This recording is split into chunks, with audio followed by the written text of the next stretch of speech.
Mateus 6, 9 a 15. Portanto, devem orar assim: Pai nosso que estás nos céus, santificado seja o teu nome. Venha o teu reino, seja feita a tua vontade, assim na terra como no céu. Dá-nos hoje o pão de que precisamos. Perdoa-nos as nossas ofensas, como nós perdoamos aos que nos ofenderam. E não nos deixes cair em tentação, mas livra-nos do maligno, porque teu é o reino, o poder e a glória para sempre. Amém. De facto, se perdoarem aos outros as vossas ofensas, o vosso Pai Celestial também vos perdoará. Mas se não perdoarem aos outros, o vosso Pai também vos não perdoará. Pai querido, obrigada porque nos encontramos aqui esta manhã a refletir sobre a tua palavra. Obrigada pelo exemplo de oração que o teu filho nos deixou. Obrigada porque nos relembras aquilo que ele nos ensinou e que hoje possamos guardar esta mensagem nos nossos corações para que possamos também levar para a nossa semana, que ela possa ficar gravada em nós e que nos faça refletir, Senhor, daquilo que tu queres para a nossa vida. Em nome de Jesus eu oro. Amém. Há momentos da vida em que, sem saber explicar muito bem como, percebemos que há algo que está a partir dentro de nós. Acho que já todos passaram por isso. Aquele momento da vida em que, sem saber mesmo como, parece que alguma coisa se desliga, que se começa a rasgar. E não é apenas o cansaço acumulado, não é simplesmente o stress do dia a dia, é a sensação de que a alma ficou tão fina que não suporta o peso dos dias. A velocidade e a necessidade de dia após dia vivermos debaixo de pressão vão criando fissuras invisíveis que acabam por rasgar o nosso coração. E quando esse rasgão surge, quando o nosso coração começa a rasgar, então aquilo que nós reconhecemos é que não somos tão fortes como gostaríamos. Percebemos que somos aquilo que sempre fomos: pó. A Escritura nunca usou a palavra pó como um insulto para as pessoas. Nunca usou a palavra pó como uma expressão de fraqueza depreciativa. Mas sempre usou esta palavra como uma forma honesta de descrever aquilo que nós somos desde o início.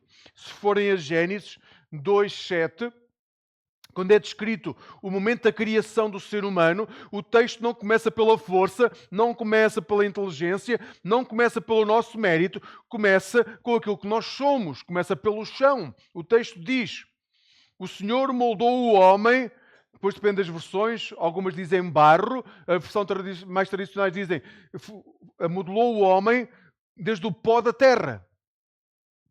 Soprou-lhe nas narinas e deu-lhe a respiração e a vida. E o homem, então, tornou-se ser vivo. A partir do pó. O pó é esse material básico, inicial, do qual todos somos formados. É a matéria bruta. É a verdade fundamental da nossa natureza. Se nós apagássemos tudo à nossa volta, nós vamos regressar. Se nós apagamos tudo, se nós afastamos Deus da nossa vida, é aí que voltamos. Pó. Pó que vai com o vento. Agora, esse pó pode transformar-se em algo belo, diz a Bíblia, quando há um ingrediente que é juntado, e esse ingrediente é Jesus. No Antigo Testamento é o sopro de Deus, o Espírito de Deus. É por isso que sempre que tentamos viver sem esse toque divino, sempre que nos afastamos, sempre que achamos que com o nosso mérito nós conseguimos sobreviver, é muito mais fácil nós sentirmos esses rasgões na nossa alma. Quanto mais afastados estamos de Deus, mais nós temos a consciência que somos pó. Não porque Deus nos amaldiçoa, mas porque sem esse toque de Deus na nossa vida, nós invariavelmente nos tornamos pó. A alma humana foi criada para viver sustentada pelo sopro. E quando esse sopro não é sentido, a alma humana não se sustenta.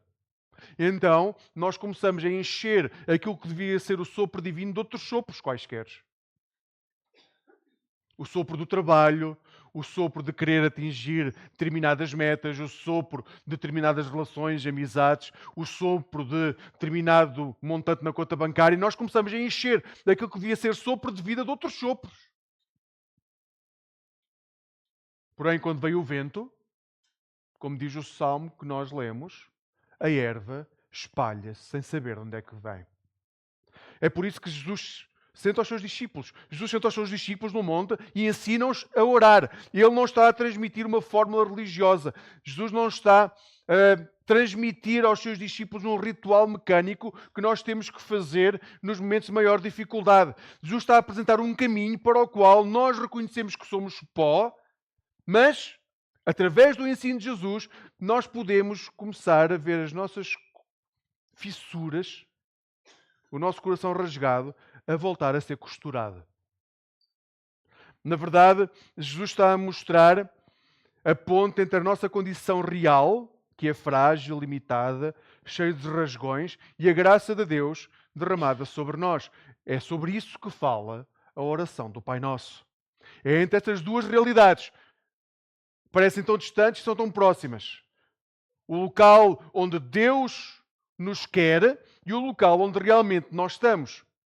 O local onde podemos ser transformados e curados e o local onde nós estamos que está afastado de tudo isso. Talvez por isso a oração ao longo de toda a Bíblia é tão importante e tão significativa. Desde Abraão, que ergue altares em resposta às promessas de Deus, em resposta às promessas, não é ao acontecimento já realizado. Ele levanta altares porque há promessas. Até Ana, que derrama lágrimas diante do templo por um filho que ainda não existe. Desde David, no Salmo 103 que lemos, reconhece que é pó e que é pó ferido, pó que surgiu devido ao pecado que habita dentro dele, erva que voa com o vento. Até Jonas, que no ventre da baleia, ou do grande peixe, baleia não, nesse local ele clama quando tudo parece perdido. A oração é sempre o local onde o habitante do reino reconhece que há uma condição que lhe está inerente, mas que ele não tem que viver nessa condição para todo o sempre. A oração, em última análise, é uma confissão que nós não temos capacidade por nós próprios de atingir a beleza da vida que Deus tem para nós, mas que há alguém que nos pode dar essa vida se nós lhe dermos espaço para ele entrar dentro de nós. É nesse lugar de reconhecimento que Jesus diz aos seus discípulos, portanto, devem orar assim. E quem não está disponível para entregar a sua vida ao Senhor, quem não está disponível para viver de acordo com a vida do Senhor, não chegou a esse momento. Que se nós não chegarmos neste momento e vamos ouvir e vamos escutar a oração do Pai Nosso e não queremos entregar a vida do Senhor, nós vamos aprender a oração do Pai Nosso de forma mecânica. E quando aprendemos a oração do Pai Nosso de forma mecânica, na realidade não vai haver mudanças nenhumas na nossa vida. Porém, se nós reconhecemos que somos pó e que a graça de Deus nos pode dar vida, portanto, devem orar assim. A oração não é um gesto de super espiritualidade, é um ato de realismo espiritual. É admitir que nos desfazemos mais rapidamente do que gostaríamos, que nos esboroamos mais do que aquilo que queríamos, mas que Deus tem o poder de pegar em todo esse pó espalhado, voltar a juntar e dar forma. Não a forma da vida como nós a imaginamos, mas a forma como Ele imaginou que nós poderíamos viver aqui e na vida eterna. Então hoje vamos deixar que o texto nos leve a esse local sagrado entre o pó que somos e a graça que nos encontra. Quando Jesus começa a oração, Ele diz: Pai nosso que estás no céu. Então Ele está neste momento já a levantar uma ponte entre a realidade crua da nossa realidade, da nossa humanidade, cheia de falhas, cheia de limitações, de falta de sentido, e a realidade que é o Pai, Pai nosso, que estás no céu. antes de chegarmos a seja feita a tua vontade, antes de chegarmos ao perdoa-nos, antes de chegarmos ao livra-nos do mal, Ele coloca-nos diante daquilo que é a verdade, que tanto nos humilha como nos restaura. Deus ainda nos chama por filhos, mesmo quando o pó da vida se entranha nas nossas mãos, nos nossos pensamentos, há a expressão Pai Nosso. E isto leva-nos ao Éden, quando o Criador soprou o sopro da vida sobre o pó que existia, e do pó, do barro, nasce a respiração do ser humano. Então Jesus está a lembrar-nos aos seus discípulos que numa era pós-moderna, em que é tão difícil definir-nos, a não ser pela performance, pelos nossos méritos, em comparação com alguém, nós fazemos isso de forma muito simples e muito rápida. No princípio, nós somos definidos pelo sopro de Deus sobre nós.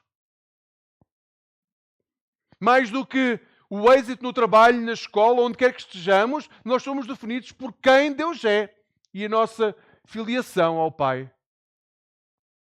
Eu não sei, quando vos perguntam, quando vos pedem para apresentar, como é que vocês se apresentam. E é muito interessante ver o que é que nós colocamos em primeiro lugar nas nossas apresentações. É isso que nos define. Se vos pedissem para falar em algum lado e para fazerem uma pequena nota para vos apresentar, como é que vocês definiam? O que é que vinha em primeiro lugar? E muita atenção, porque vocês provavelmente vão dizer assim, depende do sítio onde vamos falar. Pois não devia depender. A forma como nós nos definimos não deve depender do sítio onde estamos. Mas aquilo que cada um de nós coloca em primeiro lugar quando se apresenta, diz onde é que está o nosso coração. E se o sopro de Deus realmente está a soprar sobre nós ou está a soprar ao lado. Porque nós nos desviamos desse sopro. Então Jesus começa a oração a reposicionar-nos. Pai Nosso. Pai. A primeira coisa, Pai. Pai Nosso. Ele não é meu, Ele não é teu. Nós não podemos criar barreiras e dizer o meu pai é melhor que o teu. O meu pai tem mais poder, eu tenho mais razão do que tu porque o meu pai é melhor do que o teu. Não há isso dentro da comunidade cristã.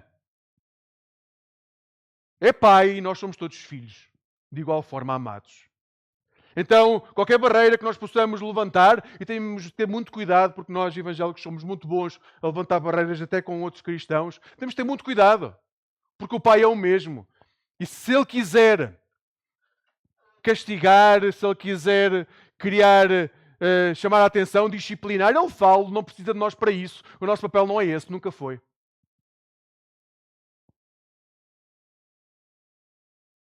Coloquem no vosso coração onde está a necessidade de sobreporem aos vossos irmãos a necessidade de os amarem como o Pai vos ama.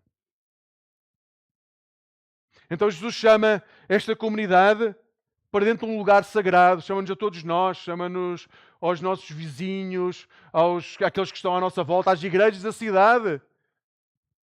Irmos para um lugar secreto, onde ele diz que a oração é uma convocação da família. O Pai é nosso e é assim que nós oramos. Se o Pai for só meu, não há lugar à mesa para nós. Não na mesa do Senhor Jesus. Somos pó, mas pó reunido, pó amado e pó visitado pelo céu. Então ele acrescenta que estás no céu. E quando Jesus acrescenta Pai nosso que estás no céu, não é para nós termos noção da nossa miséria humana. Não é para nos dizer que nós estamos numa dimensão completamente diferente de Deus e que a dimensão de Deus é inalcançável. Não é para dizer que são patamares diferentes. Então isso aconteceu no início da igreja, em que se achava que Deus estava num patamar tão distante que o ser humano nunca podia tocar em Deus, mas a encarnação nega tudo isso. Nós podemos tocar em Deus. Nós podemos experimentar Deus. Então não é por isso. Jesus não diz Pai nosso que estás no céu para nós sabermos que somos miseráveis e Deus é completamente santo. Não é para isso que lá está. Quando Jesus fala de céus, ele não está a situar Deus numa área geográfica, ele está a declarar qual é que é o seu governo e qual é que é a sua autoridade. A sua autoridade governa tudo que está nesta terra. Porque ele está assim num patamar diferente do nosso de governo. Jesus convida-nos então a levantar os olhos e tirarmos os olhos do pó que vemos todos os dias e olharmos para aquele que está acima de nós e que ao mesmo tempo vem ao nosso encontro para nos amar. E recorda-nos, quando fazemos isso, que esse Deus nos sustém em todos os momentos. O seu governo, sim, tem poder sobre os nossos governos. E é neste movimento que encontramos o Salmo 103, que limos ao início. O Salmo 103, que mergulha a ambiguidade, a angústia humana, mas também declara que Deus sabe, versículo 14, sabe bem aquilo que nós somos. Deus nunca se esquece que somos pó. Nós esquecemos, nós queremos subir, nós queremos parecer diferentes, mas Deus não se esquece, Ele sabe sempre que nós somos pó. Mas depois, David continua e diz logo a seguir, versículo 19, o Senhor sobre o seu trono nos céus e domina sobre tudo aquilo que existe. Ele sabe que somos pó e é por isso que Ele precisa dominar sobre nós. Porque se não dominar, nós esvoaçamos com o vento, espalhamos e deixamos de existir. O seu reino sobre nós, a sua soberania, o seu governo faz com que, apesar da nossa fraqueza, dor, devido à forma como nós somos tão humanamente distantes daquilo que Deus quer, se Ele não governasse sobre nós, nós destruíamos.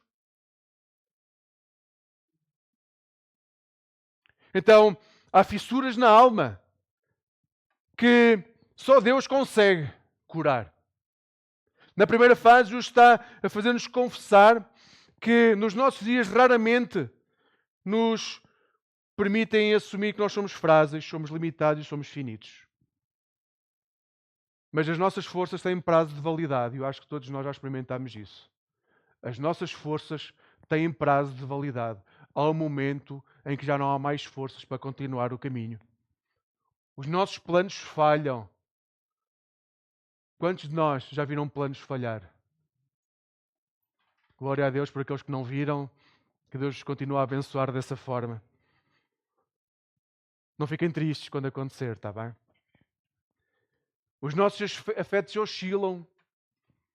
Quantas vezes já amamos muito, até quem está dentro da nossa casa, e às vezes não amamos assim tanto. E dizem, não, mas eu amei sempre. Perguntem à pessoa que está ao vosso lado se sempre amaram. Se ela sempre se sentiu amada, como vocês dizem que amam. Os nossos pensamentos dispersam-se. Na oração, principalmente, não é, meninos? Quando estamos a orar, não se preocupem, que os adultos é igual. Só que os adultos fazem cara mais séria. A orar, estamos a orar e os nossos pensamentos estão no Havaí.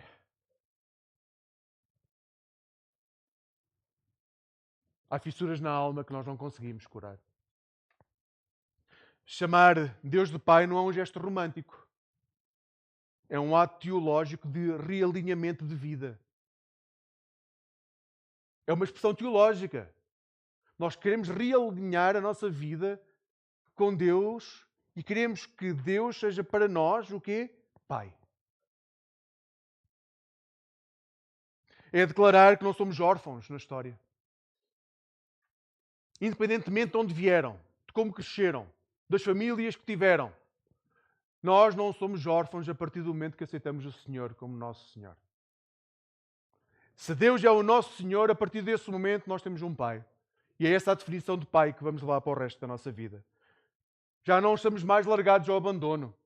Nós temos uma casa, temos um sítio onde podemos voltar, temos uma mesa preparada para nós, para a eternidade. Nós não estamos mais sós, porque nós somos governados não pelo mercado, nós não somos governados pelas circunstâncias da nossa vida, nós somos governados por quem? Pela nossa filiação, pelo nosso Pai. Somos filhos que carregam pó nos pés, mas quando caminham, estamos a caminhar debaixo de um céu que é habitado pelo nosso Pai.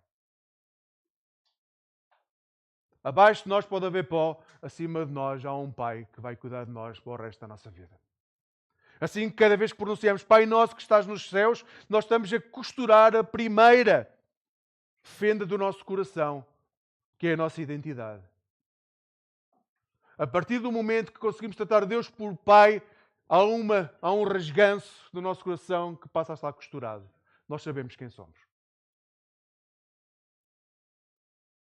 E Jesus continua e conduz-nos então à primeira grande reconfiguração interior.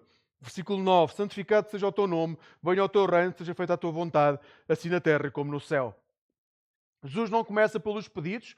Nós somos muito bons nisso, não é? Às vezes até usamos a parte de glorificar a Deus só como um preâmbulo rápido para passar àquilo que realmente interessa, dizemos nós, que é vamos lá orar por aquilo que nós precisamos. E colocamos até carga teológica nisso. Não, porque nós fomos convidados a orar pelos que sofrem. E às vezes nós sofremos, então oramos por nós também. Mas Jesus não começa assim a oração. Muito pelo contrário. Jesus começa pelo caráter de Deus, pelo seu reino, pela sua vontade. A graça começa então a realinhar os eixos que estão perdidos na nossa vida. Então hoje eu quero que tomes atenção porque pode haver alguns eixos que podem não estar realinhados com a vontade de Deus. Então peço que escutes para poderes realinhar a tua vida com a vontade de Deus. Santificado seja o teu nome. Não é uma frase dirigida a Deus como se Ele dependesse de nós para ser santo. Quanto mais nós o declararmos santo, mais Ele santo se torna. Isso não funciona assim, amigos. Podem esquecer. Não depende do volume da vossa voz, não depende do número de pessoas que vão declarar isso. A santidade de Deus não depende de nós.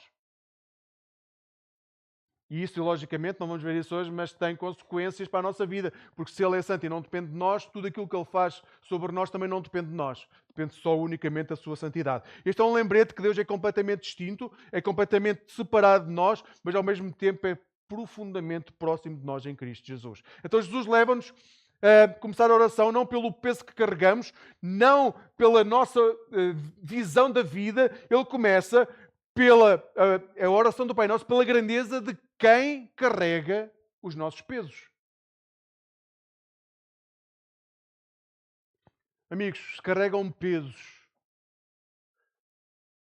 que acham que são os únicos que podem carregar, falta Cristo na vossa vida. Porque Ele já há muito tempo declarou que não há nenhum peso que vocês tenham que carregar que não esteja sobre os seus ombros. O conhecimento do nome estabelece o fundamento da mudança do coração. Jesus coloca-nos no caminho onde o coração é moldado e se ajoelha diante da santidade. Então, eu sei que hoje tratamos Jesus por tu, Deus por tu. Nós tendemos a normalizar a nossa relação com Deus, mas não se esqueçam de quem Ele é. Eu não sei se alguma vez se ajoelharam a orar. Mas tenho artroses, dói-me. E Ele continua a ser santo. Então, não se esqueçam nunca de quem Deus é. Nunca. Podem tratá-lo por tu, porque Ele dá-nos essa possibilidade, mas não se esqueçam de quem Ele é. Não se esqueçam do seu poder. Não se esqueçam que Ele é o Criador do céu e da terra, de tudo aquilo que vocês veem, daquilo que não vêm. Não se esqueçam que Ele soprou sobre vós vida e também a pode retirar quando retirar de vós o sopro. Não se esqueçam de quem Ele é. Então Jesus responde com uma única palavra à capacidade de quebrar a tirania do eu. É teu. Teu é o reino. Não é meu. Nós gostamos de levantar os nossos reinos. Nós gostamos de ter poder. Nós gostamos de ter domínio. Nós gostamos de dizer, eu mando no meu quarto. Eu mando na minha casa. Eu mando na minha área de trabalho. Eu mando na minha empresa. Eu mando. Nós não mandamos nada. Se formos honestos, nós não mandamos nada. Nós escutamos a voz de Deus e somos obedientes. Em qualquer área da vida que possam imaginar. Desde os relacionamentos até a área empresarial. Nada é nosso, é tudo do Senhor. Para ilustrar isso, o Antigo Testamento dá-nos uma cena bem dramática na vida de Samuel. No final do período dos juízes, o povo estava cansado, o povo queria viver como os outros povos. Quem não quer? Quem não quer viver na Europa como se vive nos Estados Unidos? Quem não quer ter os carros dos Estados Unidos? Quem não quer ter a conta bancária, que nós achamos, porque na realidade não é bem assim, dos Estados Unidos? Quem não quer ter o número de carros que há por habitantes dos Estados Unidos? Nós queremos sempre ser iguais aos outros. E o povo de Israel não era diferente. Então Israel queria ser igual aos outros. Então os outros tinham um rei, eles também queriam ter um rei. E estar a depender sempre que há uma guerra, de haver alguém que convocava todos os povos e depois reuniam-se. Aquilo era difícil. Eles não queriam mais isso. Eles queriam ter um rei, um exército, que delimitasse fronteiras e que os defendesse. E Samuel, diante daquele pedido, ficou extremamente chateado, ficou irado com o povo. Os profetas, bem, desde Moisés, que os homens que guiaram o povo, volta ou não volta, ficavam irados com o povo. Dizer, mas como é que é possível? Não entendem. E Samuel ficou assim irado com o povo, então Deus vai lhe dizer-lhe, 1 Samuel 8,7, Samuel, não é a ti que te rejeitam. Porquê é que estás assim? Não é a ti que eles estão a rejeitar. Não carregues pesos que não são teus. Não é a ti que rejeitam, mas a mim, não querendo que eu seja o seu Deus. O seu rei, peço desculpa. Para eles não era suficiente que Deus governasse a sua vida. Eles queriam ter um homem a governar. Cuidado quando quiserem que homens governem a vossa vida, porque eles vão governar a vossa vida. Mas no momento que tiverem homens que governem a vossa vida, seja nas vossas relações, seja na vossa casa, seja no vosso trabalho, se querem ter homens ou mulheres a governar a vossa vida, Deus já não será o vosso rei. É sempre assim. Quando queremos construir o nosso próprio reino, nós afastamos do reino de Deus. Porque não podem estar os dois no mesmo espaço. Ou está um, ou está o outro. Se está o reino dos homens, está os nossos mini-reinos, as nossas poeiras celestiais. Não cabe o reino de Deus nesse lugar.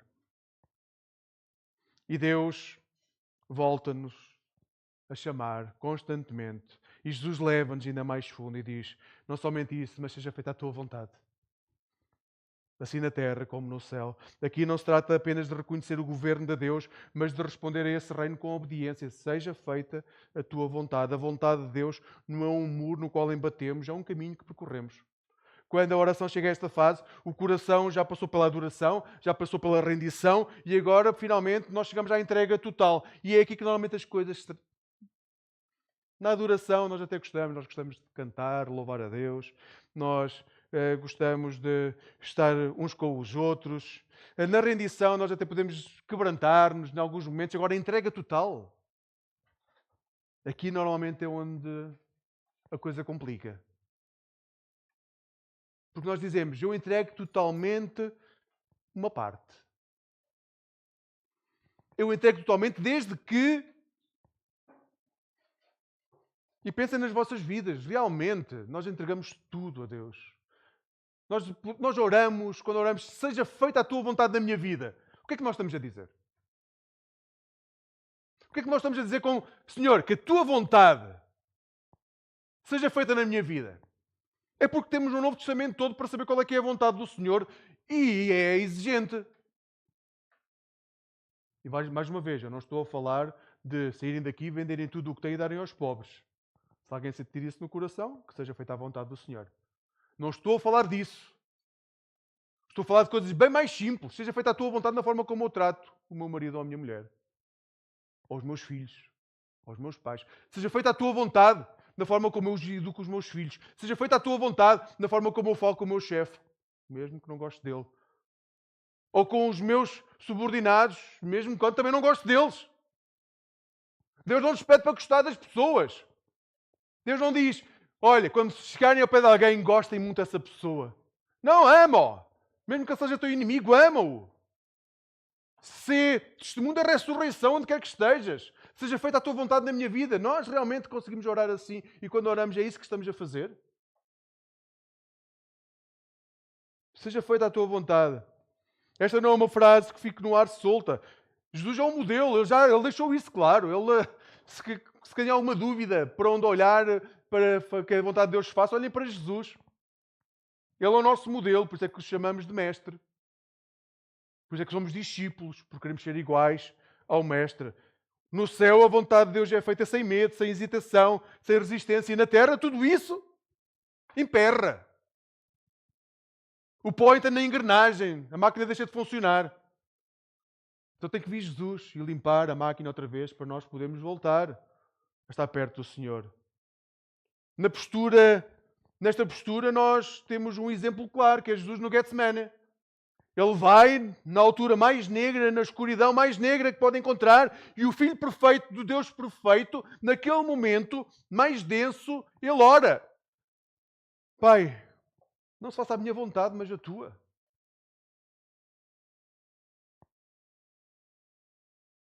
E se fôssemos cada um de nós, diz, Pai, não se faça a minha vontade, mas a tua, e depois saíamos do Getsemane e íamos para casa.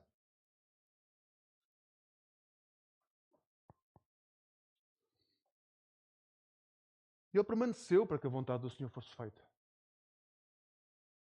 Isso levou à morte. E na realidade, se nós dizemos, Senhor, seja feita a tua vontade, o que nós estamos a dizer, Senhor, eu quero morrer por ti. Há partes da minha vida que têm que morrer para que tu possas habitar em mim.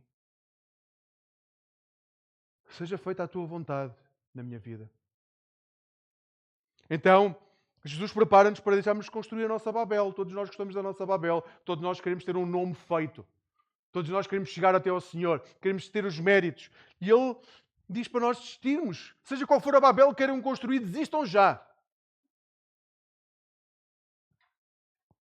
Abracem a jornada do reino. E chegamos assim às 3 costuras divinas nos quais normalmente nós temos muitas dificuldades de levar a sério. São 3 atos do Pai para conosco, onde Ele vai costurar as nossas vidas e restaurar partes da vida que estão completamente desgastadas. Primeiro, o pão. Dá-nos o pão de que precisamos, hoje. Ao ensinar-nos a pedir o pão de hoje, o que Jesus está a dizer é cuidado, porque há um grande problema, que hoje em dia é um dos problemas que a nível médico mais assolam a sociedade, que é a ansiedade. Coloca de lado a tua ansiedade. Quem é que aqui costuma andar um pouco ansioso?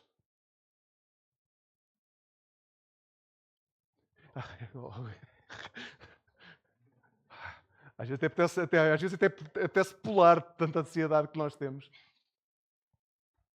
E o que é que Jesus diz? Primeira coisa, não andes ansioso. Bem, mas falar é fácil, não é? Olha, assim é fácil.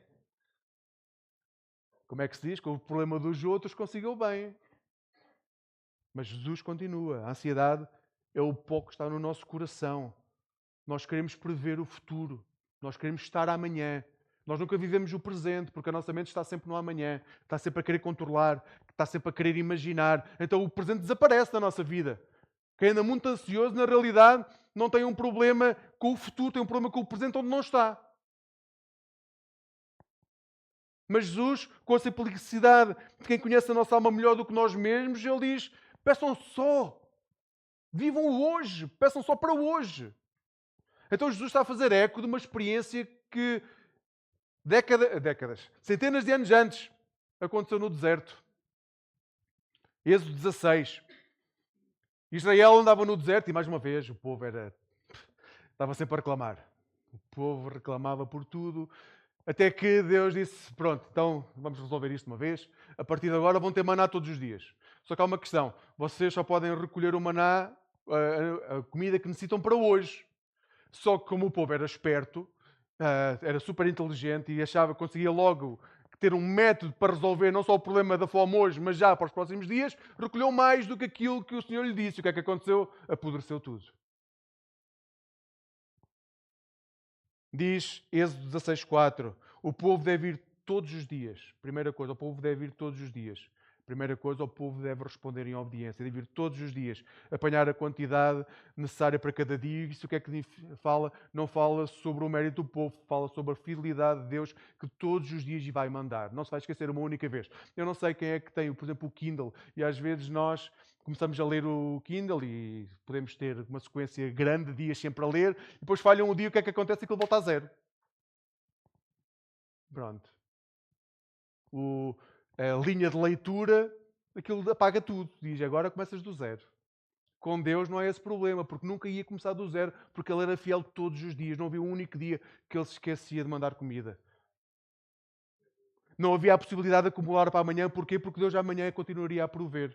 Era por causa disso. Não temos que nos preocupar com amanhã. Porquê? Porque amanhã o Senhor continua a prover.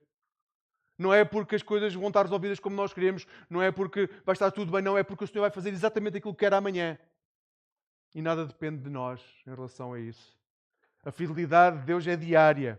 Então o deserto tornou-se o primeiro grande ateliê de Deus, onde Deus ensina ao seu povo que a vida não é segura porque nós conseguimos lá chegar. A vida é segura porque Ele é fiel. E não há nada que nós possamos fazer para melhorar o dia da manhã. A oração do pão não é um lembrete daquilo que nos falta. É um lembrete da fidelidade de Deus. Deus é fiel, amigos. Deus é fiel nas circunstâncias Nas circunstâncias duras, Deus é fiel. Nos problemas de saúde, Deus é fiel. Nos problemas financeiros, Deus é fiel. Deus é fiel todos os dias e não depende de nós. A segunda fissura que encontramos é a do perdão. Perdoar as nossas ofensas como nós perdoamos aos que nos ofenderam. Perdoar é aquele rasgão bem complicado que nós temos. Perdoar, então, é um ato que nos recorda a culpa que carregamos e as feridas que nos fizeram. Jesus não fala em erros, não fala em falhas, não fala de momentos menos bons. Ele usa a palavra hebraica que significa literalmente dívidas, aquilo que nos devem. Mas tudo aquilo que nos devem, por isso é que algumas traduções da Bíblia traduzem como ofensa. É mais do que a dívida em si. Qualquer dívida, por muito pequeno que seja, é uma ofensa. E qualquer ofensa precisa de ser restaurada. Quando alguém nos deve alguma coisa, isso é uma ofensa até haver restauração. E a primeira ofensa que existe numa dívida não é com o nosso irmão, é com Deus. Então, o que o texto nos diz é que as dívidas criam distância, então é necessário reconciliação, e Deus manda que nós tragamos isso para dentro da oração. Porque só o que é nomeado é que pode ser tratado. Se nós temos uma dívida, ou se alguém tem uma dívida, nós temos que ser muito honestos com o Pai e reconhecer essa mágoa cá no nosso coração. E reconhecer que há necessidade de haver reconciliação, porque se não houver reconciliação, e pode ser com pessoas muito próximas, se vocês não vão tratar das ofensas que causaram ou sobre as quais sofreram, a vossa vida vai ser miserável, porque há uma fissura no coração que vai estar a sangrar até ao final da vossa vida. Esta é uma das fissuras mais difíceis de tratar. E pode ser os mais pequenos, porque os mais pequenos, apesar dos adultos acharem que os pequenos não têm nada disso, os mais pequenos podem ter fissuras já muito grandes, a sangrar há muito tempo. Mas vocês que têm mais idade podem ter fissuras já há muito tempo a sangrar e por medo de confrontar, de ir tratar dessa ferida, preferem viver com a dor. Pois o texto é muito claro. Vão tratar dessa dor para poderem experimentar a presença do Pai. A imagem desta parte do texto lembra-nos de um dia que havia muito importante, que era o dia da expiação do povo. Em Levítico 16, vemos o sacerdote entrar no Santo dos Santos para apresentar sacrifícios por todo o povo. Então, naquele dia, todo o povo era perdoado. Todo o povo encontrava perdão dos pecados quando naquele dia, no dia da expiação, o sacerdote entrava. E diz o texto, Levíticos 16:30, nesse dia farão o ritual da expiação dos pecados para ficarem purificados, para todos ficarem purificados. E ficarão puros diante do Senhor. Era o momento em que Deus costurava a questão da ofensa do coração de Israel. Naquele dia, uma vez por ano, ou seja, a pessoa que carregava a dívida, a dor, a ofensa durante o ano, mas naquele dia era como se houvesse declaração de perdão para todos, todos podiam fazer um reset daquilo que tinham vivido e começavam do zero. Agora, Jesus pega nesta imagem, que na verdade ele sabe que não é verdadeira, porque não é por alguém dizer que vocês estão perdoados, que vocês realmente se sentem perdoados. Jesus pega nessa imagem e leva a imagem mais longe, bem mais longe, e diz, vocês não precisam do sacerdote para que haja essa expiação. Vocês não precisam que haja alguém diante de vocês que declare sobre vocês esse perdão. Porquê? Porque vocês têm a capacidade, por vós mesmos, de se dirigirem ao Pai e de encontrarem esse perdão. A responsabilidade não é do sacerdote. A responsabilidade é de cada um de vós. Olhem para o vosso coração. Falem com o Pai. Vão resolver a ofensa que vos foi feita. Ele, o próprio Cordeiro de Deus que tira o pecado do mundo, deixa-nos essa ordem. O perdão deixa de ser um evento cerimonial e passa a ser um evento diário, todos os dias. Nós temos que ver se a fissura do perdão ainda está a sangrar no nosso coração. E tenham muita atenção, porque às vezes achamos que as ofensas são só coisas assim enormes. As maiores ofensas, aquelas que causam mais dor, são as pequenas ofensas diárias que nós vamos permitindo ou que vamos vivendo e quando nós vemos, são tão grandes que não sabemos como resolvê-las. Tratem delas, por favor. Não permitam que isso continue. Jesus acrescenta então, façam isso, assim como nós perdoamos aos nossos devedores. Pai, perdoa os nossos pecados, como nós perdoamos aos nossos devedores. Então, se querem pedir perdão ao Pai, comecem por perdoar as pessoas que estão à vossa volta, porque a vossa ofensa, a nossa ofensa ao Pai é muito maior do que qualquer ofensa que nos tenham feito. E Jesus recorda isso na parábola do servo impiedoso, em Mateus 18, 23 a 35. Havia um homem com uma dívida impagável. Era tão grande, a dívida era enorme. E o que é que acontece nesta dívida? Ele é perdoado. Aquele homem é perdoado pelo rei, pelo senhor, a quem ele devia tanto dinheiro. O que é que ele faz quando sai daquele lugar? Vai esganiçar o pobre coitado que lhe devia uma ínfima parte daquilo que ele devia ao senhor. A moral da história é clara. Nós não perdoamos porque somos fortes, perdoamos porque recebemos primeiro a graça de Deus. E uma vez que recebemos a graça de Deus, nós temos a possibilidade de perdoar. Agora, cuidado, se nós não perdoarmos, significa que nós estamos a dar espaço para que o perdão de Deus entre na nossa vida. Aqueles que pedem perdão a Deus, mas não têm a capacidade de perdoar o seu irmão, na realidade não estão a abrir espaço no coração para que Deus os perdoe. E hoje atrevo-me a dizer que essa é a razão pela qual muitos de nós, em momentos diferentes da nossa vida, sentem que é tão difícil libertar perdão. Como não aprendemos a libertar perdão para com os outros, o perdão de Deus nunca foi sentido na nossa vida.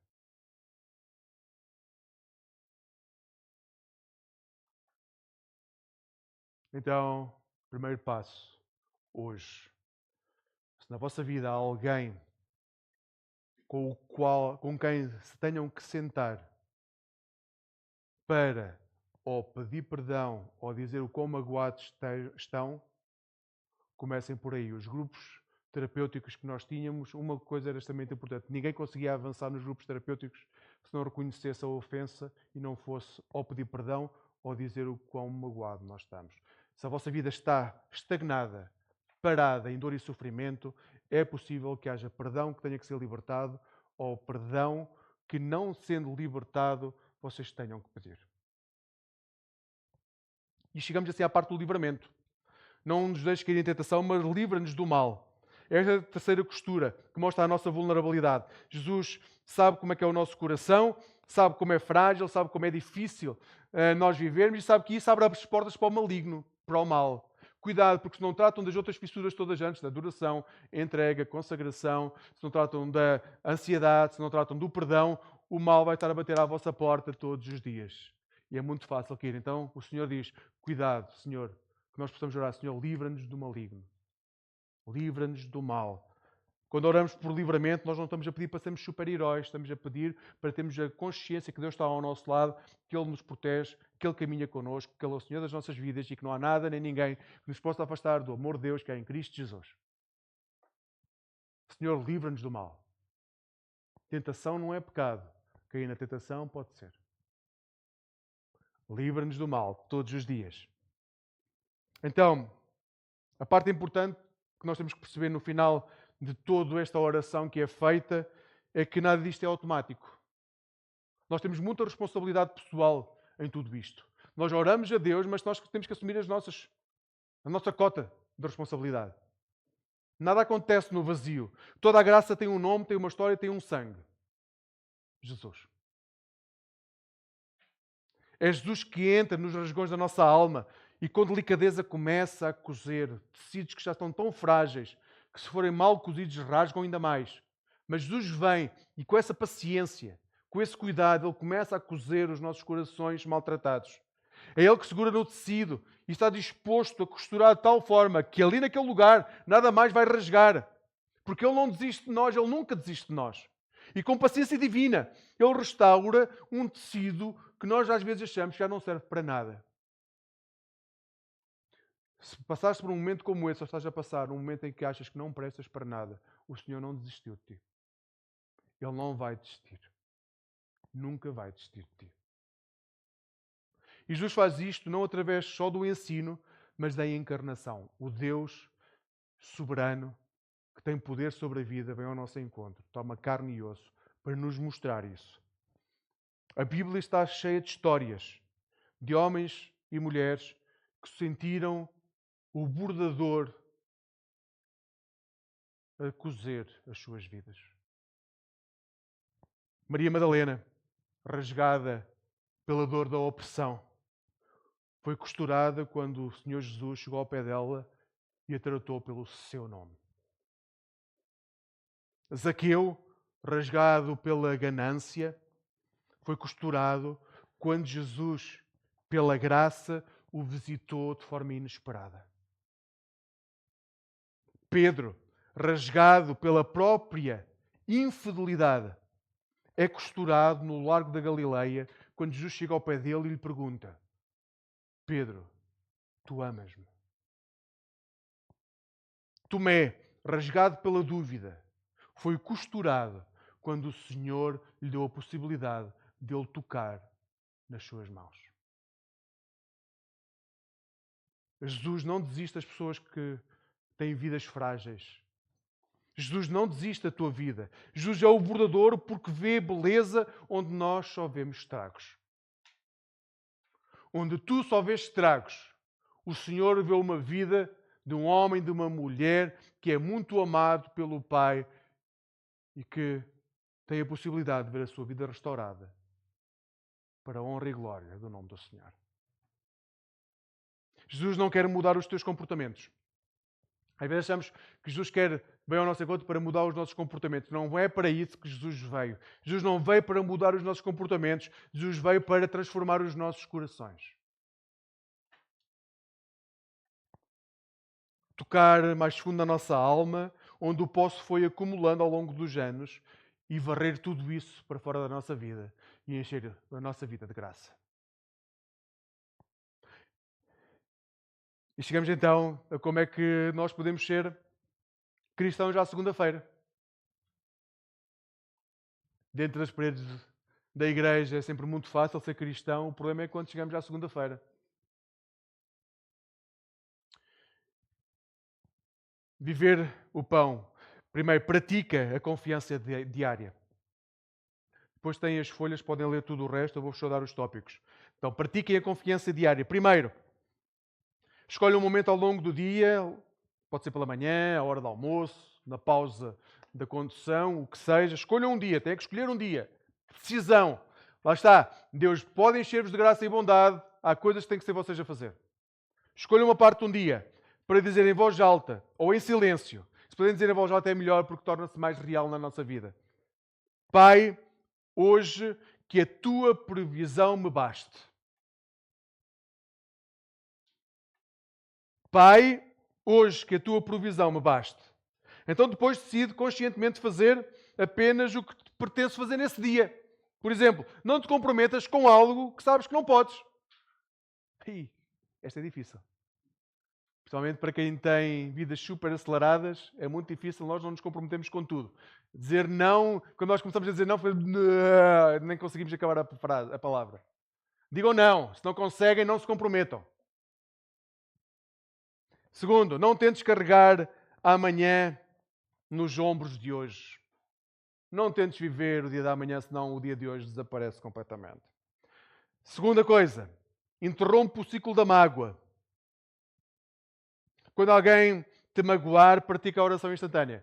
Você imagine que se sentem ofendidos ou magoados algumas vezes na vida. Até por pequenas coisas. Há aquele sentimento de dignidade que nos assome. Quando se sentem magoados com alguma coisa, orem, Pai, como tu me perdoaste, eu quero perdoar. Não esperes sentir vontade de perdoar. Se estão à espera de sentir vontade de perdoar, sabem quando é que vão perdoar? É que nunca. E mesmo quando disserem que perdoam, não é porque perdoaram, é simplesmente porque as coisas se esqueceram. Isso não é perdão.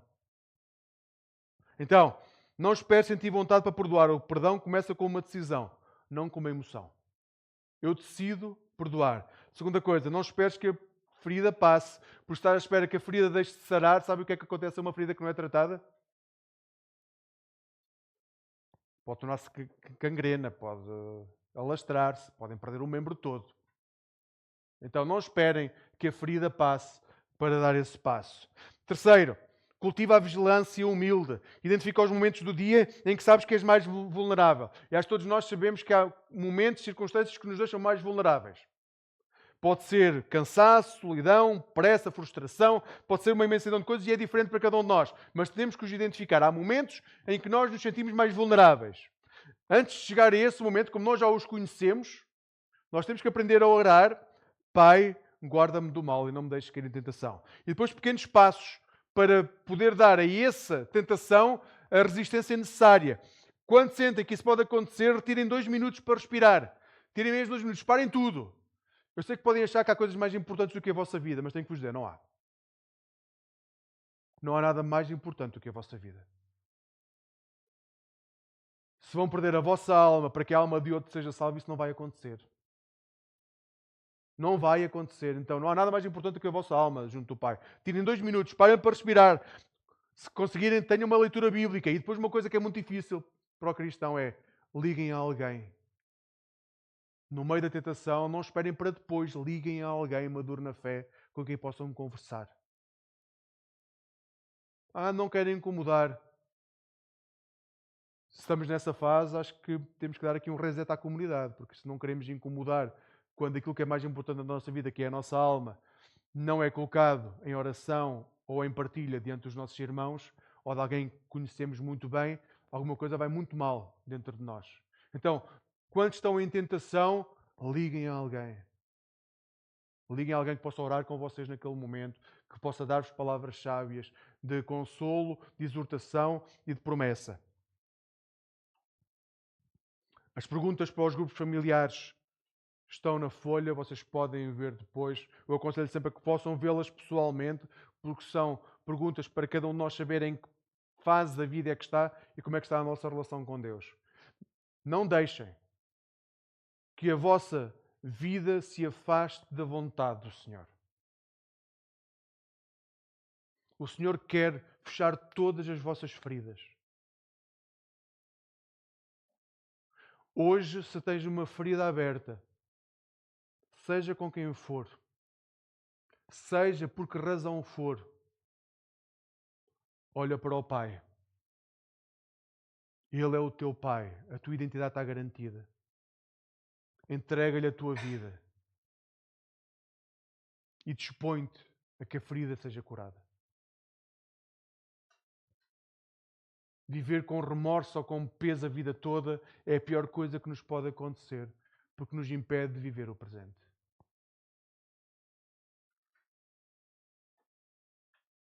Jesus não nos pede algo fácil, mas pede algo que nos pode mudar profundamente para sempre.